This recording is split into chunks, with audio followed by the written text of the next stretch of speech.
இடைவேளையை தொடர்ந்து இணைந்திருக்கின்றோம். வணக்கம் நேத்ரா நிகழ்ச்சியின் சிறப்பு கலந்துரையாடல் பகுதியோடு கந்த சஷ்டி கதிர்காமம் தொடர்பாக தொடர்ச்சியாக கதைத்து வருகின்றோம். கதிர் பெருமை தொடர்பாக பேசி வருகின்றோம். அந்த வகையில் இன்றும் கந்தன் பெருமை தொடர்பாக, கதிர்காமம் ஆலயத்தின் இருப்பு தொடர்பாக, அதன் உள்ள அமைப்பின் முக்கியத்துவம் தொடர்பாக, ஏனைய தலங்களிலிருந்து இது ஏன் வேறுபட்டு இருக்கின்றது, அங்குள்ள பூஜை வழிபாடுகளினூடாக நாம் பெறக்கூடிய பயன் தொடர்பாக தான் இன்றைய நிகழ்ச்சியில் நாங்கள் பேசவிருக்கின்றோம். அந்த வகையில் தான் இன்று உங்களுக்காக சிறப்பான விளக்கத்தை வழங்க எங்களோடு இணைந்திருக்கின்றார் பாணந்துறை ஸ்ரீ கந்தசாமி கோவிலின் பிரதம குருக்களும் தேசமானிய சிவஸ்ரீ லட்சுமிகாந்த ஜெகதீச குருக்களுமான குருக்கள் ஐயா எங்களோடு இணைந்திருக்கின்றார். அவரிடம் இணைந்து நாங்கள் நிறைய விடயங்களை கேட்டுக்கொள்ளலாம். ஐயா வணக்கம். ஐயா வணக்கம்.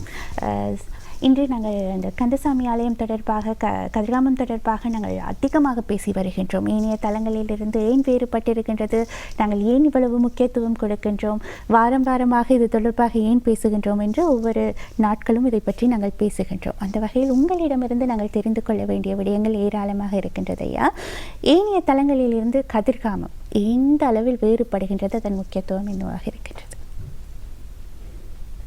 வரலாற்று ரீதியாக பார்க்கின்ற வேளையிலே இலங்கையிலே முருக வழிபாடானது காலம் காலமாக இருந்து வந்ததை வடகோடியிலிருந்து தென்கோடி வரை இருக்கின்ற முருக வழிபாட்டின் மூலமாக நாங்கள் அறிந்து கொள்ள முடியும். உதாரணமாக நல்லூர் கந்தசுவாமி ஆலயத்தில் வேல் வழிபாடே, மூலாலயத்திலே வேல் வழிபாடே காணப்படுகின்றது. தொண்டைமானாறு செல்வச்சன்னதி ஆலயத்திலும் வேல் வழிபாடே காணப்படுகின்றது. வடக்கிலே இருந்து அப்படியே தெற்கு நோக்கி வருவோமானால் வெறுகல் முருகனாலயம், சித்தாண்டி முருகனாலயம், மண்டூர் முருகனாலயம், உகந்தைமலை முருகனாலயம், இறுதியாக கதிர்காமம் முருகனாலயம், இந்த வழித்தடங்களிலே இருக்கின்ற முருக ஆலயங்கள் எல்லாமே பெரும்பாலும் மூலாலயத்திலே வேலினை அடிப்படையாக கொண்டே வழிபாடுகள் காணப்படுவதை நாங்கள் காணக்கூடியதாக இருக்கும். ஸ்ரீ ஆறுமுக நாவலர் அவர்களால் கந்த புராண கலாச்சாரமானது இலங்கையிலே வளமைக்கு உட்படுத்தப்பட்ட காலத்திலே இந்த முருக வழிபாட்டின் தொன்மை மிகவும் சிறப்பாக அமைந்து காணப்பட்டதை நாங்கள் காணலாம். இலங்கையிலே எல்லா ஆலயங்களிலும் பெரும்பாலான ஆலயங்கள் ஆகம வழிபாடுகள், சிவாகமங்களை அடிப்படையாக கொண்ட பூஜை முறைகளையே கடைப்பிடித்து வருகின்றமை சிறப்பானது. ஆனால் ஒரு சில ஆலயங்கள், ஒரு சில முருகன் ஆலயங்கள், கதிர்காம பெருமானுடைய ஆலயமாகட்டும், மண்டூர் முருகன் ஆலயமாகட்டும், இந்த ஆலயங்களிலே பூஜை முறைகளானது ஆகம விதிகளிலிருந்து வேறுபட்டு காணுவதை நாங்கள் சிறப்பாக பார்க்க முடியும். உதாரணமாக ஆகமம் சார்ந்த கிரியைகளை எடுத்துக்கொண்டோமானால் குறிப்பிட்ட சிவ தீட்சை பெற்ற சிவாச்சாரியார்களால் அந்த பூஜை வழிபாடுகள் நடைபெறுவதை நாங்கள் எல்லோரும் சாதாரணமாக எல்லா கோவில்களிலும் பார்க்க முடியும். ஆனால் இந்த மண்டூர் முருகன் ஆலயம், கதிர்காம பெருமானுடைய ஆலயத்திலே ஆகம விதிகளுக்கு அமைவாக சிவாச்சாரிய தீட்சை பெற்ற சிவாச்சாரியார்கள் பூஜை பண்ணுவது அல்லாது அந்த ஆலயத்தை நிர்வகித்து வரும், பரிபாலித்து வரும், பேணி வருகின்ற அந்த ஆலயத்தை சார்ந்தவர்களே பூஜைகளை செய்வதை நாம் காணக்கூடியதாக இருக்கும். அவர்களை கபூராலை என்று சொல்லி அழைப்பார்கள். இதிலே இன்னும் ஒரு விசேடமான விடயம் ஒன்றுள்ளது. தொன்மையான கிழக்கு மாகாணத்திலே சடங்கு வழிபாட்டு முறைகளாகவும் நம்முடைய வழிபாட்டு முறைகள் காணப்படுவது சிறப்பானது. அந்த சடங்கு வழிபாட்டு முறையிலும் இந்த கதிர்காமத்திலேயும் மண்டூரிலேயும் நடைபெறுகின்ற கப்பூராலை அவர்களினால் மேற்கொள்ளப்படுகின்ற பூஜை முறைகளிலும் பலவிதமான ஒற்றுமைகள் காணப்படுவதை கூர்ந்து அவதானித்தால் கூர்ந்து பார்த்தால் அதனை அந்த ஒற்றுமையை விளங்கிக் கொள்ள முடியும். அது மட்டுமல்லாது கதிர்காம பெருமானுடைய ஆலயத்திலே ஒவ்வொரு நாளும் காலை வேளையிலே பூஜைகள் ஆரம்பிக்கின்ற பொழுது வேடுவ குலத்தைச் சேர்ந்த பெண்களால் ஆராத்தியானது காண்பிக்கப்பட்டு அதன் பின்பே முருகனுக்குரிய பூஜைகள் ஆரம்பிக்கப்படும். ஏனென்றால் வள்ளியம்பாளை திருமணம் முடித்த தலம் என்பதனாலும் அதற்கும் ஒரு புராண வரலாறு உண்டு. முருகனுக்கு 6 படை வீடுகள் உள்ளது. அந்த 6 படை வீட்டிலே 6வது படை வீடாக கதிர்காமமே கொள்ளப்பட வேண்டும் என்கின்ற ஒரு கருத்தும் உண்டு. உதாரணமாக திருத்தணிகை, திருப்பரங்குன்றம், திருப்பழனி, திருச்செந்தூர், சுவாமிமலை, அதற்கு கடைசியாக வருகின்ற பழமுதிர்ச்சோலை என்பது மதுரையிலே இருப்பதாக ஐதீகம் கொண்டு அங்கு ஒரு புதிய ஆலயத்தை அமைத்துள்ளார்கள். அந்த ஆலயம் குறிப்பிட்ட காலத்திற்குட்பட்டது. ஆனால் அந்த பழமுதிர் சோலையாக முழுவதும் சோலையாக இருந்து அமைந்து காணப்படுகின்ற இடமாக கதிர்காமம் காணப்படுகின்றது. ஆகவே அந்த பழமுதிர் சோலை என்கின்ற 6வது படை வீடாக கதிர்காமமே இருக்கப்பட வேண்டும் என்கின்ற ஒரு வாதமும் அதற்குரிய சான்றுகளும் காணப்படுகின்றன. குன்றிருக்கும் இடமெல்லாம் குமரன் இருப்பான் என்பது ஒரு பழமொழி. அந்த வகையிலே கதிர்காமத்திலும் குன்று கொண்டு எம்பெருமான் கதிர்வேலாயுதராக அங்கே அருளாட்சி செய்கின்றார். அது மட்டுமல்லாது இன்னும் ஒரு விதமான கருத்தும் உள்ளது. போகரினால் அருளப்பட்ட யந்திரத்தை மூலாலயத்திலே ஸ்தாபித்திருக்கின்றதால் யந்திர வழிபாடுகளை அடிப்படையாக கொண்ட பூஜை முறைகள் கதிர்காமத்தில் நடைபெறுவதாகவும், அந்த யந்திரங்கள் பொதுவாகவே யந்திரங்கள் 2 வகைப்படும். ஒன்று சூக்ஷ்ம யந்திரம், இன்னொன்று தரிசன யந்திரம். அதாவது இந்த தரிசன யந்திரம் என்றால் யந்திரத்தை மந்திரங்கள், பீஜாட்சர மந்திரங்களின் மூலமாக உருவாக்கி எல்லோரும் பார்ப்பதற்கு ஏற்றது போல் இறைவன் முன்னால் வைத்து பூஜை செய்வார்கள். மகாமேரு என்பதும் ஒரு யந்திரம்தான். அம்பாளினுடைய மகாமேரு என்பதும் ஒரு யந்திரம்தான். அந்த யந்திரத்தை அம்பாளின் முன்பாகவே வைத்து பூஜை செய்வதை நீங்கள் ஆலயங்களிலே பார்க்க முடியும். சூக்ஷ்ம யந்திரம் என்பது இறைவனை ஸ்தாபிக்கின்ற பொழுது இறைவனுக்கும் பீடத்துக்கும் இடையிலே உள்ளே அந்த யந்திரத்தை ஸ்தாபித்து அதன் மேலே தான் இறைவனை ஸ்தாபிப்பார்கள். கும்பாபிஷேக வேளைகளிலே இது மிகவும் விசேடமாக செய்யப்படும். ஆனால் போகரனுடைய யந்திரமானது தரிசன யந்திரமாக இல்லாது ஆதார பீடத்திலேயே சூக்ஷ்ம யந்திரமாக ஸ்தாபிக்கப்பட்டதாக ஒரு வரலாறு உள்ளது. அந்த வரலாற்று சான்றை உறுதிப்படுத்துவதாக ஒரு சம்பவம் உள்ளது. யாழ்ப்பாணத்திலே அராலி என்னும் கிராமத்திலே இருக்கின்ற அம்பாள் ஆலயத்தின் மூலாலயத்திலே வெறும் பீடசக்தி, அதாவது இறைவனை உட்கார வைப்பதற்காக ஏற்படுத்துகின்ற மேடை மட்டுமே இருக்கின்றது. அங்கு சிலாரூபம் கிடையாது. ஆனால் அந்த ஆலயத்திலே கொடியேற்றி திருவிழாக்கள் எல்லாம் நடைபெறும். ஆனால் மூலாலயத்தை பார்த்தோமானால் மூலாலயத்தில் எந்த ஒரு சிலை வடிவங்களும் காணப்பட மாட்டாது. அந்த அம்பாளினுடைய யந்திரங்கள் சூக்ஷ்ம யந்திரமாக அந்த பீடத்தினுள்ளே ஏலவே அமைக்கப்பட்டிருப்பதால் அதன் மேலே எந்த ஒரு சிலாரூபமும் இல்லை. இதனை சான்றாக வைத்து இதேபோல் கதிர்காமமும் இருக்க முடியும் என்ற ஒரு கருதுகோளுக்கு அம்மாள் வர முடியும். அதுதான் அந்த திரைச்சீலைகளில். அதேபோல் நாங்கள் மாணிக்கவாசக பெருமானால் கூறப்படுகின்ற திருப்பெருந்துறையுரை சிவபெருமானே என்று நாங்கள் எல்லோரும் வழிபடுகின்ற அந்த திருப்பெருந்துறை ஆவுடையார் கோயில் அறந்தாங்கியிலே இருந்து செல்ல வேண்டும். தமிழ்நாட்டிலே இருக்கின்ற அந்த கோயில் பாடல் பெற்ற திருத்தலம். நரியை பரியாக்கிய எம்பெருமானினுடைய திருவிளையாடல்கள் நடைபெற்று மாணிக்கவாசக பெருமானை ஆட்கொண்ட இடம். அங்கே சென்று மூலாலயத்தை பார்த்தீர்கள் என்றால் மூலாலயத்திலே எந்த ஒரு இறை ரூபமும் கிடையாது. மூலாலயத்திலே வெறும் ஆசன பீடம், அதாவது இறைவனை ஸ்தாபிக்கின்ற பீடம் மட்டுமே காணப்படும். அதன் மேலே எந்த ஒரு சிலை சிவலிங்கமோ சிவிலா ரூபங்களோ கிடையாது. ஆனால் அவர் ஒவ்வொரு வார்த்தையிலும் மணிவாசக பெருமான் திருப்பெருந்துறையுரை சிவபெருமானே திருப்பெருந்துறையுரை சிவபெருமானே என்று கூறிக்கொண்டே இருப்பார். ஆனால் அந்த திருப்பெருந்துறையுரை சிவபெருமானை பார்க்க வேண்டும் என்று அங்கே சென்றால் நீதான் அந்த திருப்பெருந்துறையுரை சிவன் என்பதை உணர்த்துவதாக மூலாலயமானது வெறுமையாகவும் அந்த பீடத்தை மட்டுமே தரிசிக்க முடியும். இது இன்னும் ஒரு சான்று. போகரினால் செய்யப்பட்ட சூக்ஷ்ம யந்திரத்தை அடிப்படையாக கொண்ட வழிபாடானது கதிர்காமத்திலே இருக்குவதற்கு வாய்ப்புகள் அதிகமாக உள்ளது என்பதை நாம் உணர்ந்து கொள்ளக்கூடியதாக இருக்கும்.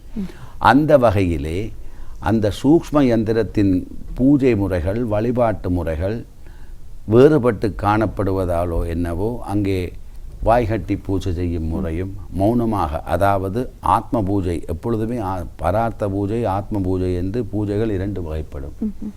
பரார்த்த பூஜை என்கின்ற பொழுது மற்றவர்களுக்கு புரியும்படியும் மந்திரங்களை ஸ்தோத்திரங்களை நன்றாக உச்சரித்து தூப தீபங்களை எல்லோரும் பார்த்து வணங்கும் முகமாக ஆராதனைகளை செய்து காட்டி மற்றவர்களுக்கும் இறைவனை வணங்குவதற்கு ஏற்ற சூழலை ஏற்படுத்தி பூஜை செய்வது பரார்த்த பூஜை. ஆத்ம பூஜை என்பது வாய் பேசாது மௌனமாக மனத்தினால் தன்னுடைய ஆத்ம பலத்தை அதிகரிக்கும் முகமாக தானாகவே ஓரிடத்தில் உட்கார்ந்து கொண்டு மனனமாக மனத்தினுள்ளே செய்கின்ற பூஜையாக அமையும் இந்த ஆத்ம பூஜை. சிலர் தன்னுடைய ஆத்மமாக மனத்தினுள்ளேயே இறைவனை பூஜிப்பார்கள். ஒரு சிலர் மௌனமாக தமக்கு முன்னால் சிவரூபங்களை இறைவனுடைய ரூபங்களை வைத்து மௌனமாக பூஜை செய்வார்கள். அது மற்றவர்களுடைய வழிபாட்டுக்காக அல்ல, தன்னுடைய ஆத்ம பலத்தை விருத்தி செய்து கொள்வதற்காக. அப்படியாக இந்த ஆத்ம பூஜை யந்திர பூஜையிலும் உண்டு. இந்த சூக்ஷ்ம யந்திர பூஜையானது பெரும்பாலும் பரார்த்த பூஜையாக இருக்காது, ஆத்ம பூஜையாகவே இருக்கும். அப்படியாக ஆத்ம பூஜை என்று வருகின்ற வேளையில் அந்த ஆத்ம பூஜை மௌனமாகவே செய்யப்படும். அந்த மௌனத்தை குறிப்பதாகத்தான் இங்கே வாய் கட்டி பூஜை செய்கின்ற வளமை கதிர்காமத்திலே ஏற்படுத்தப்பட்டிருக்கலாம் என்கின்ற ஒரு ஐதீகமும் உண்டு. ஆக இறைவனுக்கும் அங்கே ஆலயத்தின் உள்ளே செல்கின்ற அந்த கப்புராலைக்கு மட்டும்தான் தெரியும் மூலாலயத்திலே என்ன விடயம் ஸ்தாபிக்கப்பட்டிருக்கின்றது என்று.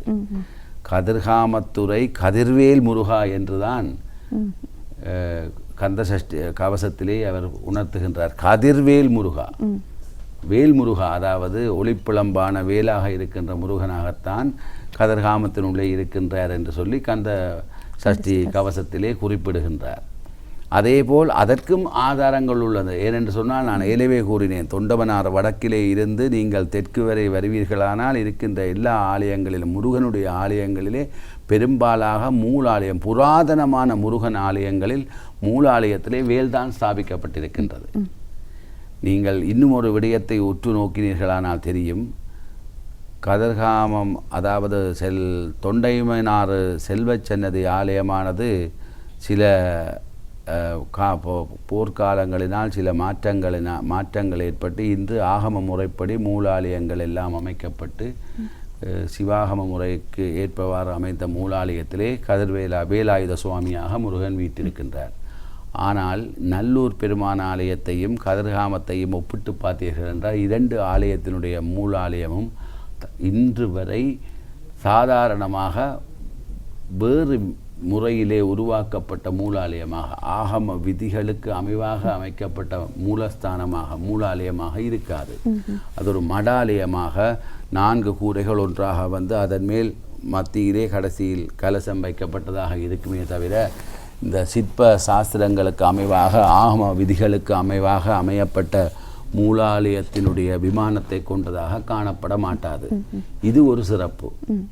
அதாவது வடக்கிலே தொன்மையான மிகவும் புராதனமான நல்லூர் கந்தசுவாமி ஆலயம், தொண்டைமனாறு செல்வச்சன்னதி ஆலயம், தெற்கிலே புராதனமான கதிர்காமம் ஆலயம், கிழக்கிலே மண்டூர் முருகப்பெருமான் ஆலயம், இவற்றினுடைய மூலாலயத்தின் அமைப்புகளை சிறப்பாக பார்த்தால் இந்த ஆகமத்தின் அடிப்படையை சாராத வித்தியாசமான ஒரு வழிபாட்டு அமைப்பையும் ஆலய அமைப்பையும் நாம் கூர்ந்து நோக்க முடியும். ஆகவே 2 விதமான கருத்துக்களும் ஆன்றோர்களால் வைக்கப்படுகின்றது. மூலாலயத்திலே கண்டிப்பாக முருகன் வேல் வடிவத்திலே இருந்துதான் தன்னுடைய அருளாட்சியை செய்கின்றார் என்கின்ற ஒரு சாராரும், யந்திர வடிவிலே சூக்ஷ்ம யந்திரமாக இருந்துதான், எப்படியாக இருந்தாலும் முருகன் அங்கே இருந்து எல்லோருக்கும் அருளாட்சி செய்கின்றார் என்பது கண்கூடான உண்மை. அதன் காரணமாகத்தான் வடக்கிலே இருந்து பாத யாத்திரையாக புறப்பட்டு எம்பெருமானிடம் போய் சேருகின்ற ஒரு கலாச்சாரமும் எம்முடைய இலங்கை வாழ் மக்களிடம் காணப்படுகின்றது. குறிப்பாக இங்கே மத வேற்றுமை, இன வேற்றுமை, மொழி வேற்றுமை எதுவுமே இல்லாது அனைவரும் முருகனுடைய பக்தர்கள் என்பதை உணர்த்துவதாக அமைகின்ற மிகப்பெரிய ஒரு கோலாகலமான உற்சவமாக இந்த கதிர்காம பெருமானுடைய 16 நாள் திருவிழாவும் ஒவ்வொரு மொழியிலே அவர்களுடைய பேரினால் அழைக்கப்பட்டு சிறப்பாக இன்று வரை ஆடி திருவோணத்தை தீர்த்த தினமாக கொண்டு, ஆடி மாதம் திருவோண நட்சத்திரத்தை தீர்த்த தினமாக கொண்டு சிறப்பாக நடைபெற்று வருவது இலங்கையினுடைய மிகப்பெரிய முருக அடியவர்களின் பக்திக்கு ஒரு மிகப்பெரிய சான்று. நிச்சயமாக நிறைய விடயங்கள் குறுக்கிடாமல் கேட்டுக்கொண்டே இருக்கலாம் போல தோன்றியது. குறிப்பாக நீங்கள் சொல்லியிருந்தீர்கள் இந்த பாத யாத்திரை தொடர்பாக, அதன் முக்கியத்துவம் தொடர்பாக நாங்கள் நிறைய பேசியிருந்தாலும் நீங்கள் பேசும்போது இன்னும் நமது நேயர்களுக்கு இன்னும் சிறப்பாக விளங்கும் என்று நாங்கள் நினைக்கின்றோம். இந்த பாத யாத்திரையின் முக்கியத்துவம், வடக்கிலிருந்து செல்கின்றார்கள், கிழக்கிலிருந்து செல்கின்றார்கள், இப்படி கொழும்பிலிருந்தும் கூட செல்லக்கூடியவர்கள் இருக்கின்றார்கள். ஆகவே இது தொடர்பாக எங்களுக்கு சொல்ல முடியும், அதன் முக்கியத்துவம், ஏன் நாங்கள் பாத யாத்திரையில் ஈடுபட வேண்டும், அது அந்தளவு முக்கியமான ஒரு விடயமான நமது வாழ்வியலோடு எவ்வளவு தூரம் சம்பந்தப்பட்டதாக இருக்கின்றது இந்த பாத யாத்திரை? இன்றைய நவீன காலகட்டத்திலே எத்தனையோ விதமான கண்டுபிடிப்புகள் ஏற்படுத்தப்பட்டுள்ள இந்த காலத்திலே உடலிலே ஒரு நோய் இருக்கின்றது என்று சொன்னால் உடனடியாக தெரிந்து கொள்ளக்கூடிய முறைகள், தொழில்நுட்பங்கள் இன்றைய காலத்தில் காணப்படுகின்றன. ஆனால் நோயை வருவதற்கு முன்பே ஆரோக்கியமாக இருப்பதற்கு பழகி கொண்டவர்கள் நம்முடைய ஆன்றோர்கள். நீங்கள் இப்பொழுது பொதுவாகவே நீங்கள் கேள்விப்படுகின்ற ஒரு விடயம், ஒருவன் ஒவ்வொரு நாளும் நன்றாக நடவுங்கள். அதை நடப்பதற்கென்று சில இடங்களிலே அரசாங்கத்தினாலேயே உருவாக்கப்பட்டுள்ளன. வாக்கிங் என்று சொல்லி அதனை ஒரு மிகப்பெரிய ஒரு முறைமையாக எல்லோரும் கடைப்பிடிக்கின்றார்கள். குறைந்தது 40 நிமிடமாவது ஒரு நாளைக்கு நடந்தால் உடலுக்கு நல்லம் என்று சொல்லி எல்லோரும் அதை மிக முக்கியமான பயிற்சியாக தங்களுடைய வாழ்விலே ஒவ்வொரு நாளும் குறிப்பிட்ட நேரத்தை அதற்காக ஒதுக்கி செய்து கொண்டிருப்பதை நாங்கள் நேரடியாகவே காண்கின்றோம். அதை இறைவன் மூலமாக செய்விக்க வைத்தவர்கள் நம்முடைய ஆன்றோர்கள். அது மட்டுமல்ல, நீங்கள் உங்களுடைய இருதயத்திலே ஏதாவது ஒரு கோளாறு இருப்பது என்று சொன்னால் அதற்காக ஒரு பயிற்சியை செய்து ஆஞ்சியோகிராம் என்று சொல்லி ஒரு மிக நீண்ட நேரம் நடக்க வைத்து அதன் மூலமாக சில தகவல்களை பெற்று இதயத்திலே எங்கேயாவது தடை இருக்கின்றதா, நாளங்களிலே ஏதாவது அடைப்பு இருக்கின்றதா என்பதை இன்றைய நாளிலே கண்டுபிடிக்கின்றார்கள். ஆன்றோர்கள் அப்பொழுதே அப்படி அடைப்பு வரவே விடக்கூடாது என்ற நோக்கத்திலே மிகவும் இறைவனின் பெயர் சொல்லி மிகவும் தூரமான பகுதியை நடந்தே சென்று சேருவதற்கான ஏற்பாடாக இந்த பாத யாத்திரையை உருவாக்கினார்கள். இங்கு மட்டுமல்ல, பாத யாத்திரை என்பது இலங்கைக்கு சொந்தமானது மட்டுமல்ல, உலகம் முழுவதிலும் இந்துக்களால், சைவர்களால் மேற்கொள்ளப்படுகின்ற ஒரு உன்னதமான வழிபாட்டு முறை. அது மட்டுமல்ல, திருவள்ளுவ பெருமான் கூறியது போல், தெய்வத்தால் ஆகாதெனினும் முயற்சி தன் மெய் வருத்த கூலி தரும்.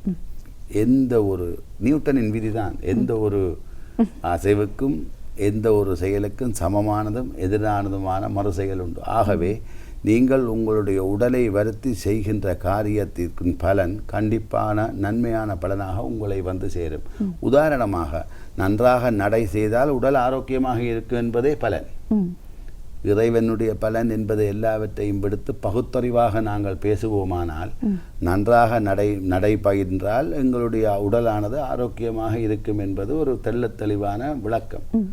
அதனையே நாங்கள் இறைவனை சரணடைந்து இயற்கையுடன் ஒன்று சேர்ந்து இறைவனுடைய அனுக்கிரகம் உம்மை பாதுகாக்கும் என்று பஞ்சபூதங்களினால் ஏற்படுகின்ற போது காற்றடிக்கக்கூடும், மழை பெய்யக்கூடும், வெயில் அதிகமாக இருக்கக்கூடும், சில மிருகங்களின் தொல்லைகள் இருக்கக்கூடும், சில வேளைகளிலே உணவுகளை தயாரிக்கின்ற பொழுது பலவிதமான சவால்களை எதிர்கொள்ள வேண்டும். அப்படி எல்லாவற்றையும் பொறுத்து கொண்டு குறிப்பிட்ட காலம் நாம் எல்லா நாளும் எமக்காக வாழ்ந்து கொண்டிருக்கின்றோம். இயற்கைக்காகவும் இறைவனுக்காகவும் இயற்கையுடன் ஒன்று சேர்ந்து வாழுகின்ற உன்னதமான காலமாக இந்த பாத யாத்திரை காலமானது காணப்படுகின்றது.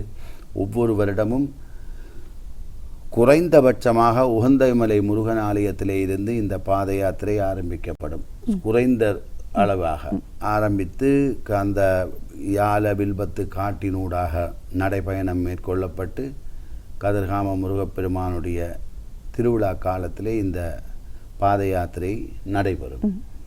விசேடமாக இலங்கை முழுவதும் இந்த முருக வழிபாட்டு தொன்மையை உணர்த்துவதாகவும், முருகனுடைய வழிபாடானது எல்லா இடத்திலும் எப்படி சில பூஜை முறைகளில் வேறுபாடு இருந்தாலும் முருகனுடைய வழிபாடு அனைவருக்கும் பொதுவானது என்பதை புலப்படுத்துவதாக தொன்று தொட்டு இன்று நேற்று அல்ல அன்றைய காலத்திலிருந்தே தொண்டமனாறு செல்வச்சன்னதி ஆலயத்திலே இருந்து இந்த பாத யாத்திரையானது ஆரம்பிக்கப்பட்டு இறுதியிலே கதிர்காமத்திலே சென்று நிறைவடையும். இது இன்றைய நேற்றைய காலம் என்று இல்லை, புராதன காலத்திலிருந்தே இந்த பாத யாத்திரை முறைமையானது இலங்கையிலே முருகப்பெருமானை அடிப்படையாக கொண்டு வாகனம். வேறு எந்த ஒரு சுவாமிக்கும் இலங்கையிலே பாத யாத்திரை வழிபாடு இல்லை.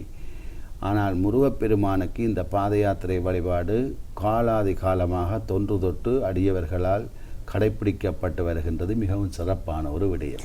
நிச்சயமாக நீங்கள் சொல்லுவதும் போல அந்த நடைப்பயிற்சி செய்பவர்களுக்கு தெரியும் அது எந்த அளவு ஒரு ஆரோக்கியமான விடயம் என்பது உடல் சார்ந்த ஒரு ஆரோக்கியத்தை தரக்கூடும். அதே வகையில் ஒரு நம்பிக்கையோடு நாங்கள் இறை நம்பிக்கையோடு இயற்கையோடு பயணிக்கும் போது அதனூடாக பெறக்கூடிய அந்த பயன் அதிகமாக இருக்கும். சொன்னது போல வரும் முன் உன்னை காத்துக்கொள் என்ற அந்த அழகான ஒரு விடயத்தையும் சொல்லும்போது நாங்களும் இதை செய்ய வேண்டும் என்ற எண்ணம் நமது பக்தர் அடியார்களுக்கும் வந்திருக்கும் என்று நம்புகின்றோம்.